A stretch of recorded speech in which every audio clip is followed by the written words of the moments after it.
Sixth రౌండే కేవలం చేవేలలో sixth రౌండ్కే 78,776 ఓట్ల ఆధిక్యంలో కొండా విశ్వేశ్వరరెడ్డి ఉన్నాడంటే ఇక అన్ని రౌండ్లు అయ్యేసరికి పరిస్థితి ఎట్లా ఉంటుందో చూడొచ్చు.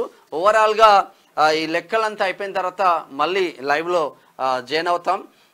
కంప్లీట్గా ఇప్పుడు 6th 7th రౌండ్లే నడుస్తూ ఉంటుంది. 6th 7th రౌండే నడుస్తూ ఒకసారి సుదర్శన్ వస్తాడు అడుగు. చేవేల ఫలితాలు మాత్రం ఎవరికి ఊహకు అందని విధంగా ముందుకు వెళ్తా ఉన్నాయని చెప్పుకోవచ్చు. బీజేపీ అభ్యర్థి కొండా విశ్వేశ్వరరెడ్డి 80,039 ఓట్ల ఆధిక్యంలో కొండా విశ్వేశ్వరరెడ్డి ఉన్నాడు అనే చెప్పుకోవచ్చు. మరి చూద్దాం, కంప్లీట్గా మళ్ళీ మీకు లైవ్లో జాయిన్ అవుతూ ఉంటాం.